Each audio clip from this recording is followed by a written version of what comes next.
So this week, unfortunately, we had another shooting that occurred. And this time it was two National Guard members were ambushed and shot near the White House this week. The suspect is 29-year-old Rahmanullah Lakanwal. I may be mispronouncing that, most likely. He is an Afghan national who previously worked with a CIA-backed Afghan Special Forces unit before entering the United States through the, quote, Operation Allies Welcome program.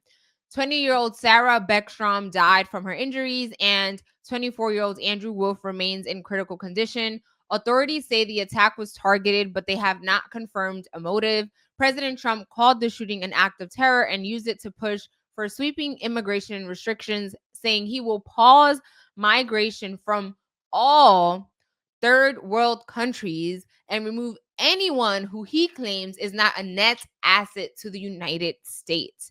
So let me show you. These are the two National Guards that were involved in the shooting. Unfortunately, the lady you see here was the one that didn't make it, and she was so young. She was only 20 years old. Like, that is actually insane. Her life was just getting started. She decided to, be a part of the National Guard, and she was killed. And then there is the guy in the middle is the one who is currently still in the hospital. He's 24-year-old. His name's Andrew. He's still in the hospital fighting for his life. And then the guy all the way at the end is the suspected shooter.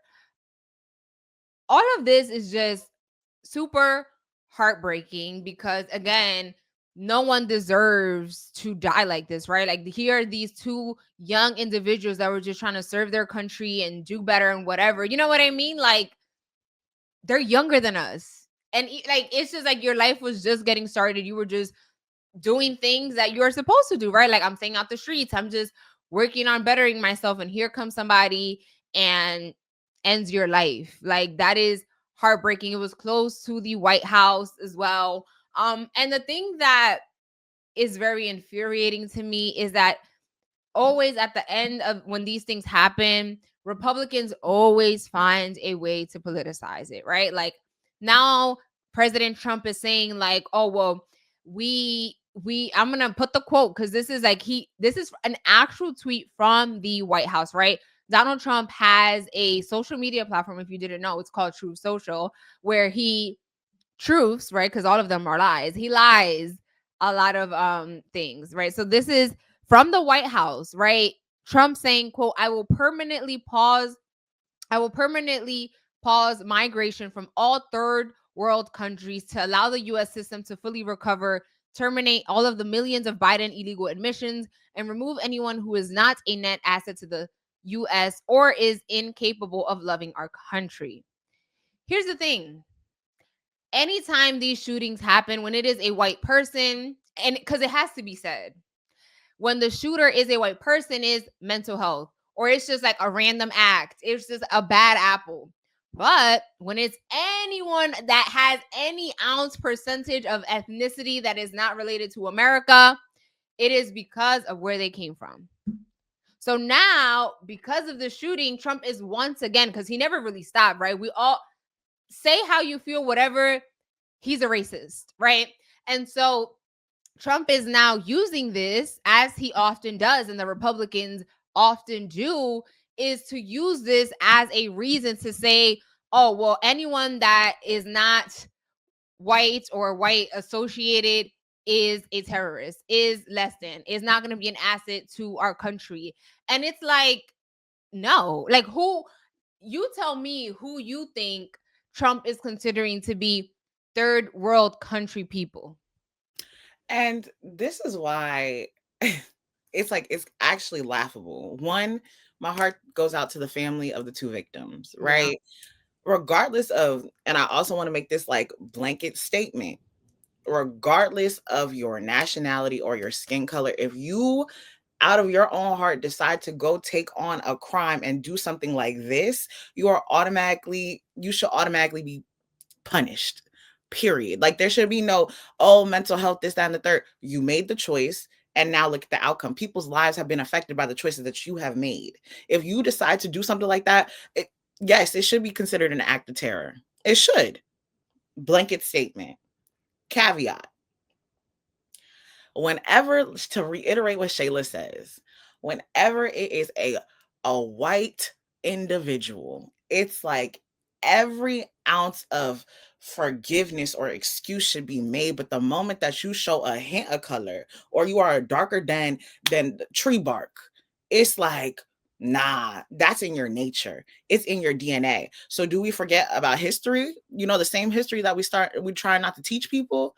Who do you think was the real demons? Who do you think was the people really showing chaotic behaviors? Huh? Do we keep forgetting that? So it's like we keep making these excuses. We keep talking about third world countries, this, that, and the third. ICE keeps going into all these different communities, and I'm mainly going to speak about Jersey.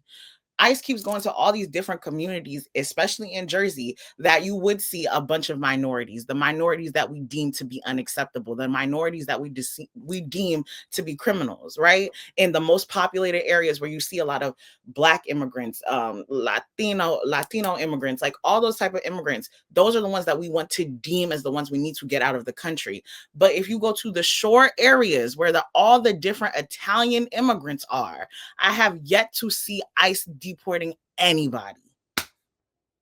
I have yet to see it. So then when people are sitting here talking about well, no, it's not about color. It's about the fact that we need to, the people who are here illegally, who are here illegally, like, what is skipping over your brain cells? Like, what is not making sense to y'all? Like, do you get where I'm trying to get at? Yeah, 1,000%. And I think, again, as we've said, if you are coming here to seek asylum, right, to create a better life, there's a lot of people that are like, well, you just have to come here the right way. And I think even saying that is such like a privilege, right? Because coming here the right way is not easy and is not possible for everybody, right? And I think we give grace to only a certain amount of people. And by we, I mean is like, Trump and his allies, they give grace only to their people, right? But there's like zero grace when it comes to anyone that is of color. And like Rebecca said, this person that committed this crime, like, I'm not here to say like, oh, well, they should be released or this, whatever. No, you did what you did. Now the consequences need to happen. But what I am not here for is that you taking this as an example of like, oh, well, now anyone that is from Afghanistan is a terrorist and is this and is that. Because it's like, how many massive shooters have we seen that are white?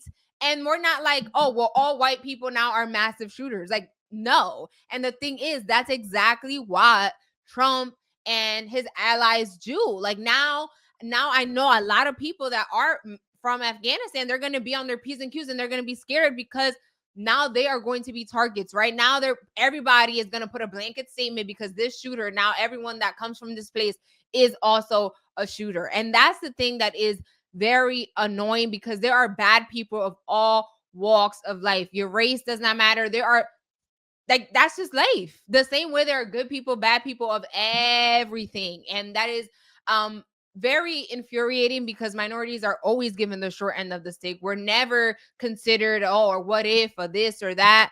It's just black or white all the time. And I don't agree with that. And on the same note of like immigration, I want to talk about how ironic life works, right? Because you guys know Trump and the White House press secretary have been very adamant about like all of these ICE raids and like we need to get rid of these people and all of these like negative things when it comes to immigrants, migrants, and anyone that is here just trying to make a better life. And one thing about life and karma, honey, it always comes. It always comes. And so this week, right, White House Press Secretary Karoline Leavitt, I'm sorry if I'm mispronouncing your name, but this is her right here to the left. That's Trump's White House press secretary. She's being tied to a major immigration controversy, right? After Bruna Ferreira, right, a Brazilian national and former fiance of Leavitt's brother, was arrested by ICE while driving in Massachusetts to pick up her son. Ferreira, 33, was detained on November 12th and remains in custody while she faces possible deportation. She came to the United States as a child, previously lived under DACA protections, and was reportedly working on a green card application at the time of her arrest. Her lawyer says she has been moved through several states with little explanation. The case is drawing attention because it shows how the administration's tough immigration enforcement is affecting people connected to its own top officials, raising questions about consistencies, fairness, and the human impact of these policies. And we've said this all the time, right? Like, people want to put hierarchy of the good migrants, the this, the that. Baby, you want to put all these rules and regulations, and then it's going to come bite you in the behind. So now the White House press secretary that is talking down on all these migrants and we need to clean, and all of these, they're coming, they're drug addicts, they're this, they're bringing the drugs, all of these narratives that she's sitting on a podium, right? She's echoing everything that Trump is saying, because as the communications person, your job is to sell or explain everything that your boss, Trump, is telling you to say. And now let me show you a photo. That's the guy in the middle is the press secretary's brother, his former wife, and that's the kid that they shared together, the little baby. And she was just in Massachusetts driving and got by ICE. And it's like, it's not funny, but you gotta laugh a little because it's like the irony, right? So it's just like, when they sit here, obviously, like, that's your brother. She's the mother of your nephew. That's your nephew's mom. Yeah, it's like she's the mother of your nephew. So it's just like, what do you do? Do you sit there and plead and say, well, she's one of the good immigrants? Or do you say, well, we got to follow the process? This is going to be real interesting to see. Real interesting. And it just also shows of like everyone's life and story is different, right? Like, she came here as a DACA recipient, right? And this administration is trying to, remove those DACA rights. And I believe DACA is like when you are able, like, you come here, your parents aren't from the country, but like you're able to stay here through some sort of like education process. Correct me if I'm wrong, but I know it's like some sort of like help that you get, or like some sort of paperwork that is given to you so you can stay here and like go to school and stuff, right? Even if your parents are here legally, but you were here at such a young age, and in order for you to like get your education, you can stay here under DACA, right? And here is someone that was just here working, trying to better themselves, was about to drop off their child or pick them up or whatever the situation may be, just minding her business, right? And ICE targeted her. Like, there's just certain things that I'm like, okay, yes, you can say, well, because she doesn't have her green card and that's why we got her. But it's like, if they're not bothering anyone, why does it matter? And I think, maybe this could be an eye-opening experience for the administration, but also these people are just like, if it doesn't affect me, I don't care. We live in a very like selfish type of thing that is like, that got nothing to do with me. Girl, it's not going to change a singular thing because our whole first lady is a whole immigrant. So it's just like, and Right. you still riding down with ICE got to take out the immigrants, regardless of legal status. Really, Right. y'all saying, oh, illegal immigrants, the amount of people who are being detained on the daily basis, Yeah. who are not illegal immigrants, are going through the process or have whatever type of things that are allowing to them to stay here legally. But y'all are saying, no, they got to go still. It's like, okay, so snatch the white lady. I said the white lady. Snatch the first lady up, but y'all not going to do that. Snatch the vice president's wife up. Like, y'all not going to do that. So honestly, y'all are hypocrites. And it's really the irony of it all. I really can't even, like, I can't feel bad because why would y'all don't feel bad? Y'all don't offer no grace. Y'all don't offer no excuses. So it's just like, I don't even care, honestly. Yeah. And it's all, I truly believe that you receive what you give out to the world. And this hateful thing, like, listen, sometimes karma takes a very long time to hit, but it will hit. Trust and believe.